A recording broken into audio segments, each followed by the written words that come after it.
Yo, what's going on? It's your boy Ghost here, and today I'm bringing us another Warzone 3 video. And today we'll be taking a look at the top 5 new best loadouts after the Season 5 update, in which there was a lot of interesting weapon changes that occurred in this update, including MW2 weapons that got significantly buffed, and there could be a potential that we could see some very competitive MW2 weapons this late into the game, which I don't mind at all. Really does help increase the variety overall for the game, and I cannot wait to share those guns with you guys right now. But before we get into this video, I want to say if you're new to the channel, hit that subscribe button on the road to 5,000. Every sub does help, and it is always greatly appreciated. And as always, if you do enjoy the video, hit that like button. And with that being said, let's get into it.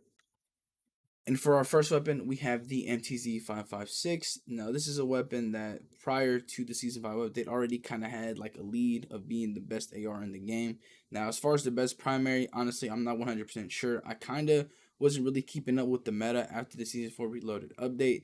I guess the Holger 26 was technically still the meta because when I watched competitive play, people were still using the Holger as the #1 primary. So I would have to assume that the Holger for most people still felt like the meta, but I know for a fact that the MTZ, especially Resurgence, was running rampant. This gun was absolutely insane, and it's a very, very good option as your primary weapon. And I would, like I said, like to say that this is the best AR in the game right now, and it did not get nerfed in Season 5. It got slightly buffed, and there wasn't necessarily too many changes in the AR category that makes me think that this isn't the best AR in the game right now. There is a lot of things in the other categories that interested me a lot more than the AR. AR's kind of again had a lackluster update. Now, the bow did get significantly buffed, but I see that weapon more as a secondary, close to mid range engagement weapon, not really a primary option. Like that's more for sniper support, maybe using that as a secondary. Whereas the MTZ, it does primary things. That's how I feel personally, and again, that's why I think this weapon will still be considered the best AR in the game after receiving another slight buff. But with that being said, let's move on to the next weapon. And for our next weapon, we have the Vel 46, which I know seems kind of random, kind of a reach, but if you guys have been paying attention, recently this gun's kind of had a little bit of buzz. There was a time where people were saying that this gun was back. I think it had something to do with the time to kill. I didn't actually use it prior to the season. I'm definitely going to use it now because it just received a buff along with a lot of other MW2 SMGs. That makes me kind of curious to see how the SMG class setup is going to shake out and what's going to be the new meta. Now, the Supri did not really get nerfed, so I could have probably put that on the list too. I don't want to because, it's just, bro, like it's in every list. It really didn't get nerfed damage-wise. It just got nerfed mobility-wise. And, it's going to probably still be the same. But these MW2 ones were already pretty solid. And for them to get buffed to an extent, it's going to be some interesting conversations because the FJX actually got nerfed damage wise. That one is something that may fall off and may allow for another SMG to kind of take its place and compete with the Supri, just like how the FJX and Supri were in the last season. I'm going to be curious to see how this one plays out. The Vaznev, also a gun that's very, very good right now, base wise, getting buffed again. Very interested to see, and I'm really happy that they kind of did this for the SMG class because this is one of the classes that, in my opinion, has the most potential to be or allow the most variety. And I think they're kind of trying to head that way to make almost all of them competitive and have just beyond the base MW3 weapons to pick from, which in my opinion is pretty good, especially at the end of the game where things start to get a little stale. But with that being said, let's move on to the next weapon. Now, this one right here is something that is very surprising to me on what they did for the buff. Typically, when they buff these LMGs, they only do a little bit of damage. They might do like 1 or 2 damage increases. But this one got a minimum damage increase to 28 up from 24. The max damage range got increased to 39 meters up from 33. And this gun was already pretty good damage-wise. I'm going to be very interested to see how this plays out for this weapon because, like I said earlier, I believe the Holger 26 in theory is still the meta or go-to for most people for their primary meta. I could definitely see the TAC Eradicator snatching that spot. I feel like whatever nerf that they did to it in the past just may have been reverted with this update, and this gun is going to be a problem moving forward. I could definitely see the switch going to the TAC Eradicator. Also, because the Holger 26 received a slight nerf, I think this kind of negates what it got buffed. Because I remember when the Holger 26 came into meta, the buff wasn't even that crazy. And I'm pretty sure it had to do with the low torso modifier, or it had to do with some sort of modifier that got slightly increased. Well, right now a modifier got decreased. I'm not sure if it's the same one, but with this happening, I could see the Holger kind of getting taken out and a weapon like the Tech Eradicator coming in and taking over the meta spot.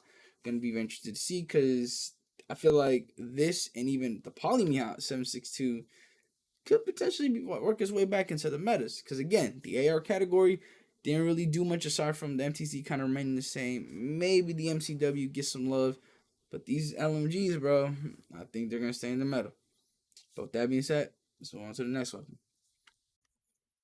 And for our next weapon, unfortunately, I'm putting the Super 46 on this list. I didn't really want to do it. I wanted to highlight some of the other SMGs that got buffed, but I'll just kind of talk and passing over those weapons because this weapon, it'd just be wrong to not put it on the list. It didn't really get nerfed that much. The mobility aspect of this weapon isn't even that crazy, so for that to only get nerfed is kind of insane. If they wanted to change up the meta, I felt like they should have just put it in the ground, man. They already nerfed it once the Season 4 Reloaded. I would understand why they want to double down on that damage aspect in this update, but they should have done it because there's a lot of fantastic updates that they did to other SMGs that are not going to benefit, in my opinion, because people are still going to be using this gun. But by some chance, if the other weapons buffs were a lot better than the Supri, bless up, because the mini bag is going to be interesting.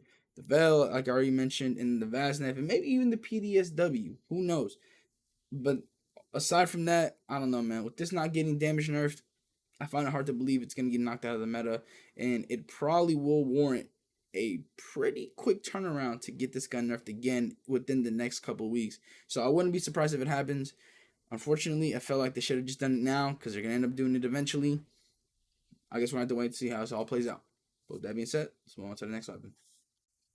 And last but not least, we have the Polymeot 762, which could potentially be returning into the meta after a 4-season hiatus. Because if you guys remember, back in Season 1, the beginning of the game, this gun was the start-off meta, or one of the start-off metas.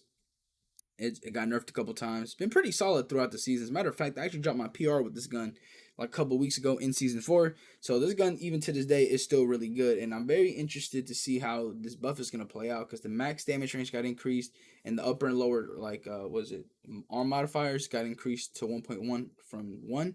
And modifiers, no matter where they're at, I always feel like they're very significant. Anytime a modifier gets buffed, I feel like the weapon just is going to perform better. And no matter what part of the body that affects, it always has something that makes the weapon a lot better. And for a weapon like this that's already very good, for it to receive a buff along with the thing like the conversion kit that it has, this gun may be meta again. I feel like the LMGs are still going to be around for the best primary conversation. They just keep failing the AR class. Like, they keep slightly buffing things here and there. Like, the MCW's been getting buffed like every update, I feel like, and it still is in meta. It got buffed again. Maybe it's enough to put it into the meta. I highly doubt it because, like I said, a lot of these LMGs base-wise are already better than most ARs. And with them getting buffed like this, I find it hard to believe that this meta won't be either the Polymeot or the Tech Eradicator. If it's not any of those two, I'm going to be very shocked. Just judging off the patch notes alone, these two weapons, in my opinion, are the ones that are going to be the primary metas. We're going to see how everything shakes out, but that's my prediction right now. But anyways, if you did enjoy this video, like I said, hit that like button and get these dubs, man. I'm out. Peace.